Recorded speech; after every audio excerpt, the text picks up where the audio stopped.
जय हिंद साथियों।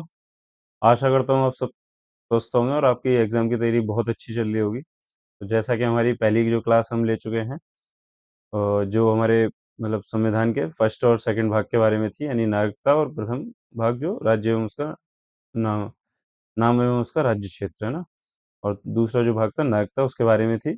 और आज की जो हमारी क्लास है, दूसरी क्लास है। तो स्वागत है आप सभी का आज की हमारी दूसरी क्लास में। तो आज हम संविधान के आगे के 3 भाग कवर करने वाले हैं, जिसमें कि तीसरा भाग, चौथा भाग और चौथा का यानी 4 का भाग। सबसे पहले हमारा भाग 3 है, जिसमें कि मौलिक अधिकार के बारे में दिया गया है, और ये अनुच्छेद 12 से अनुच्छेद 35 तक हमें पता है दिए गए हैं संविधान में। और फिर इसके बाद चौथा भाग आता है, जो कि राज्य की नीति निर्देशक तत्व, जो अनुच्छेद 36 से अनुच्छेद 51 तक दिए गए हैं, और इन्हीं को हम इंग्लिश में डीपीएसपी कह देते हैं शॉर्ट में, direct principle to state policy. ठीक है। तो जो तीसरा भाग है, यानी ये जो मतलब 4 का भाग 4 का संविधान में, जो कि संविधान में बाद में जोड़ा गया था, मौलिक कर्तव्य। तो आप लोग कमेंट करके बताइए कि मौलिक कर्तव्य संविधान के भाग 4 संविधान में किस संविधान संशोधन के तहत जोड़े गए थे। चलिए इन तीनों भागों से जो संबंधित सवाल हैं उनको हम देख लेते हैं एक एक करके। तो हमारा जो पहला सवाल है वो है, भारतीय संविधान का मैग्ना कार्टा किसे कहा जाता है। तो आप लोगों को पता होगा, जो मैग्ना कार्टा वर्ड है, ये मतलब एक अधिनियम था एक तरह का, जो ब्रिटेन में आया था। शायद 13वीं शताब्दी थी, 1200 कुछ में आया था ये। एग्जैक्ट ईयर में ध्यान नहीं है।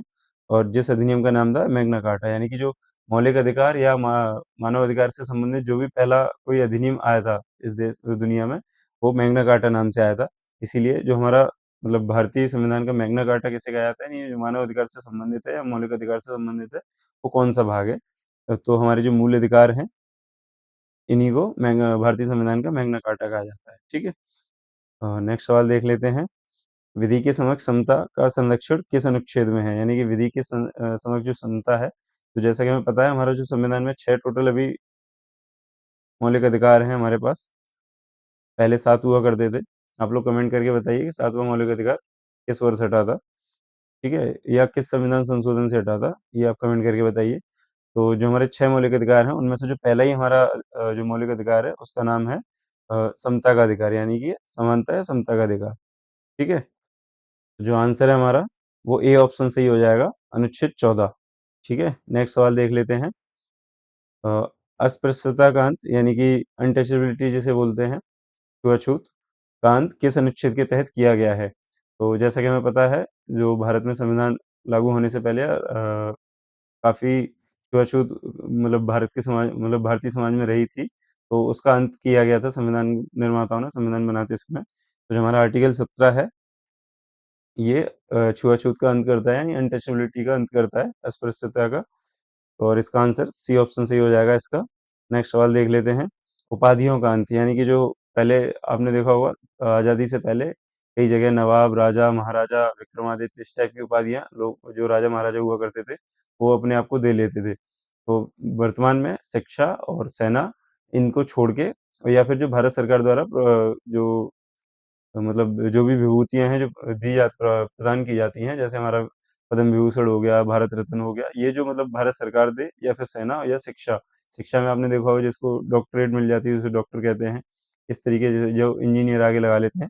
तो इनको छोड़ के बाकी सभी जो उपाधियाँ थी, उनका अंत हो गया था। संविधान के साथ ही उपाधियों का अंत हुआ था। तो ये हमारे अनुच्छेद, यानी कि आर्टिकल 18 में दिया गया है। तो इसका भी ऑप्शन सी आंसर सही हो जाएगा। तो नेक्स्ट सवाल देख लेते हैं। 5वें नंबर का हमारा सवाल है, 6 से 14 वर्ष की आयु के बच्चों के लिए निःशुल्क और अनिवार्य शिक्षा का अधिकार किस अनुच्छेद में है? यानी कि ये जो हमारा मूल संविधान था, उसमें ये चीज़ नहीं थी। बाद में इसको जोड़ा गया है संविधान संशोधन के तहत। तो ये हमारा जो अनुच्छेद 21 का है, यानी पहले से 21 रहा होगा, तो 21 का बाद में जोड़ा गया है। तो ऑप्शन सी हमारा इसका सही हो जाएगा। अनुच्छेद 21 का में दिया जो प्रावधान है, जो 6 से 14 वर्ष की आयु के जो बच्चे हैं, उनके लिए निःशुल्क शिक्षा अनिवार्य की गई है संविधान के इस अनुच्छेद के तहत। नेक्स्ट सवाल देख लेते हैं, 6वें नंबर का हमारा। मानव के दुर्व्यापार और बलात्श्रम का प्रतिषेध किस अनुच्छेद में है? यानी कि जो हमारे अनुच्छेद 23 है इसका आंसर। मतलब कि जो मानव के दुर्व्यापार, जो देह व्यापार वगैरह चलता है, और मानव के मतलब जो गुलामी प्रथा जो पुराने ज़माने में चलती थी, गुलाम खरीदे बेचे जाते थे, उसका दुर्व्यापार, और बलात्श्रम, बलात्श्रम यानी बलपूर्वक जो श्रम कराया जाता है, जिसे बंधुआ मजदूर कहते थे। कई राज्य मतलब कई आज़ादी से पहले कई जगह प्रचलन में था ये बंधुआ मजदूरी। तो इसका जो प्रतिषेध किया गया है वो हमारे अनुच्छेद 23 के तहत संविधान में इसका प्रावधान किया गया है। नेक्स्ट सवाल देख लेते हैं।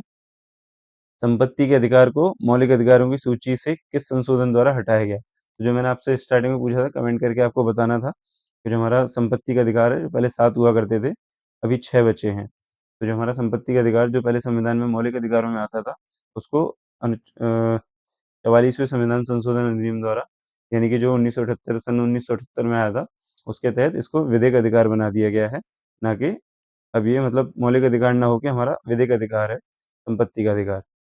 ठीक है? और इसके लिए आर्टिकल 300 यानी अनुच्छेद 300 का इसका प्रावधान किया गया है, और इसमें इसका आंसर बी ऑप्शन इसका सही हो जाएगा, 44वां संविधान संशोधन अधिनियम। ठीक है? नेक्स्ट सवाल देख लेते हैं। धर्म, मूलवंश, जाति अथवा भाषा के आधार पर शिक्षण संस्थाओं में प्रवेश से वंचित नहीं किया जाएगा। यह किस अनुच्छेद में है? तो जो हमारा संविधान का अनुच्छेद 28 है, उसमें ये प्रावधान दिया गया है कि किसी भी व्यक्ति को उसके धर्म, मूलवंश, जाति अथवा भाषा के आधार पर किसी भी शिक्षण संस्थान में प्रवेश से वंचित नहीं किया जाएगा। इसका ऑप्शन हमारा ए सही हो जाएगा। नेक्स्ट सवाल देख लेते हैं 9वें नंबर का। डॉक्टर बी आर अम्बेडकर ने किस अनुच्छेद को संविधान का हृदय और आत्मा कहा है? यानी कि जो, जैसा कि आप जानते हैं, जो डॉक्टर भीमराव अम्बेडकर जो हमारे संविधान निर्माताओं में, जो संविधान निर्माण के समय प्रारूप समिति के जो अध्यक्ष रहे थे, उन्होंने आर्टिकल 32 यानी कि जिसमें हमें संवैधानिक उपचारों का अधिकार दिया गया है, अर्थात अगर हमारा कोई भी मौलिक अधिकार को खनन होता है, तो हम इस आर्टिकल के तहत, अनुच्छेद 32 के तहत सीधे सुप्रीम कोर्ट, यानी कि जो हमारा सर्वोच्च न्यायालय है, सुप्रीम कोर्ट या सर्वोच्च न्यायालय में जाकर अपील कर सकते हैं। ठीक है? सर्वोच्च न्यायालय में अपील कर सकते हैं अनुच्छेद 32 के तहत, जिसमें संवैधानिक उपचारों का अधिकार दिया है। संवैधानिक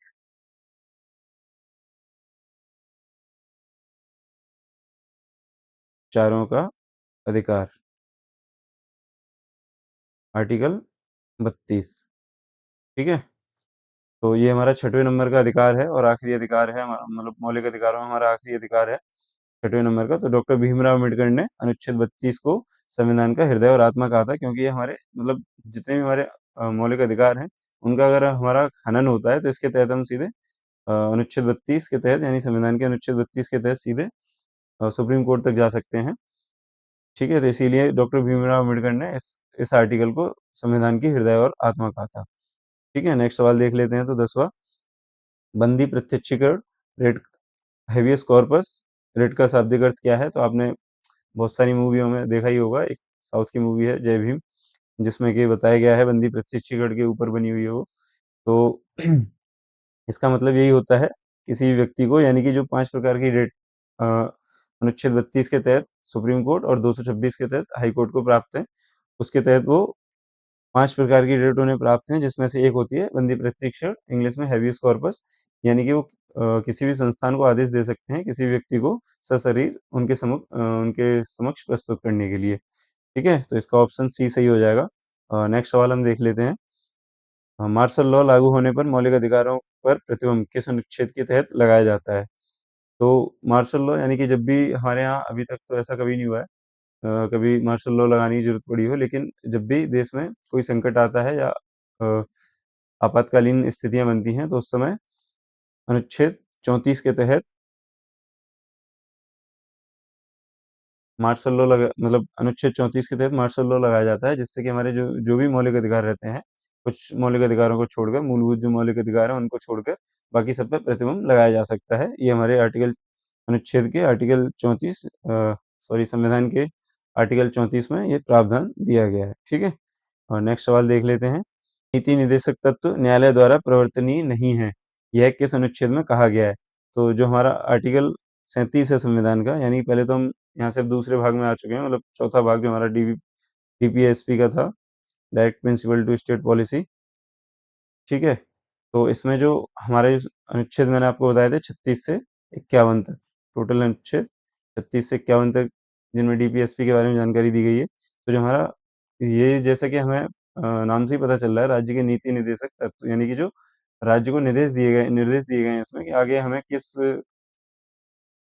किस टाइप की नीतियाँ बनानी हैं आगे चल के, जो मतलब उस समय संविधान निर्माताओं को लगा संविधान निर्माण करते समय कि अभी उस समय की कंडीशन के हिसाब से इन सबको एक तरह से मतलब कानून या अधिनियम बनाना सही नहीं रहेगा उस समय। उन्होंने कहा कि भविष्य में जब कभी स्थितियाँ सामान्य होती जाएँगी या अनुकूल होती जाएँगी, उस समय इनको सरकार मतलब इन चीज़ों को लागू करती जाएगी धीरे-धीरे। तो ज़ाहिर-सी बात है कि राज्य के लिए मतलब नीति निर्देशक थे कि आपको इनके हिसाब से नीतियाँ चलनी है। ये मैंडेटरी नहीं है कि आपको ऐसा ही करना है अभी, मतलब अगर ऐसा करना होता तो फिर ये मौलिक अधिकारों के तहत या जो राज्य को कर्तव्य दिए जाते कि नहीं तुम्हें ऐसा करना ही करना है।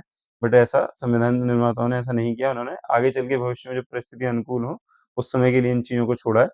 तो इसी वजह से जो हमारा आर्टिकल 37 है ये कहता है कि इनके लिए हम मतलब सर्वोच्च न्यायालय नहीं जा सकते, नीति निर्देशक तो न्यायालय मतलब किसी भी न्यायालय में नहीं जा सकते कि आप इनको लागू करवाइए। जब परिस्थिति अनुकूल होंगी, जब सरकारें इस विषय में सोचेंगी, तब ये चीज़ें लागू हो जाएँगी। ठीक है, नेक्स्ट सवाल देख लेते हैं। इसका आंसर बी ऑप्शन सही हो जाएगा, अनुच्छेद 37 में दिया गया है। ठीक है, नेक्स्ट सवाल है ग्राम पंचायतों का संगठन किस अनुच्छेद के अंतर्गत आता है? तो जो हमारा अनुच्छेद 40 है, इसमें ग्राम पंचायतों के संगठन के बारे में दिया गया है, जिसके तो बाद में 1993 में लागू भी किया गया था। मतलब पंचायती राज जो व्यवस्था है वो अपनाई गई थी। तो इसी मतलब अनुच्छेद 40 के तहत, संविधान के अनुच्छेद 40 जो नीति निर्देशक तत्व में जो पहले से दिया गया था कि आगे चल के कभी ना कभी ऐसा मतलब प्रयास रहेगा, तो इसी के तहत पंचायती जो चुनाव व्यवस्था है, पंचायती राज व्यवस्था, उसको लागू किया गया है संविधान द्वारा देश में। नेक्स्ट सवाल देख लेते हैं, तो इसका आंसर ए ऑप्शन इसका सही हो जाएगा। नेक्स्ट सवाल देख लेते हैं। समान नागरिक संहिता यानी कि यूनिफॉर्म सिविल कोड, जिसे अभी उत्तराखंड राज्य में लागू किया जा चुका है।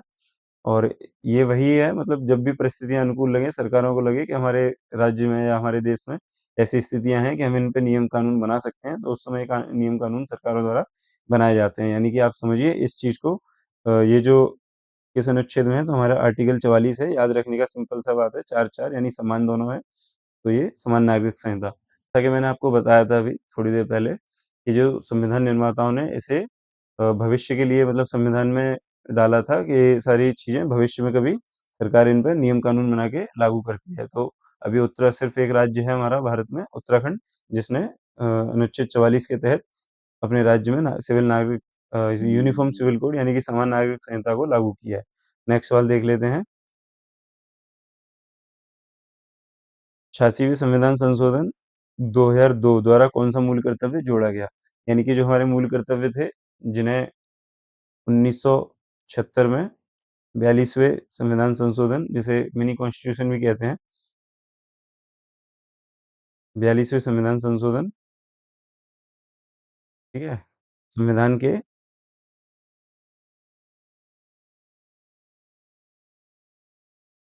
भाग 4 का में जोड़ा गया। जब इसे जोड़ा गया था, तो उस समय इसमें सिर्फ 10 कर्तव्य हुआ करते थे, जो हमारे मौलिक कर्तव्य थे, वो मूल कर्तव्य 10 थे, ठीक है? जब संविधान संशोधन 42वें के तहत जब इनको जोड़ा गया था संविधान में।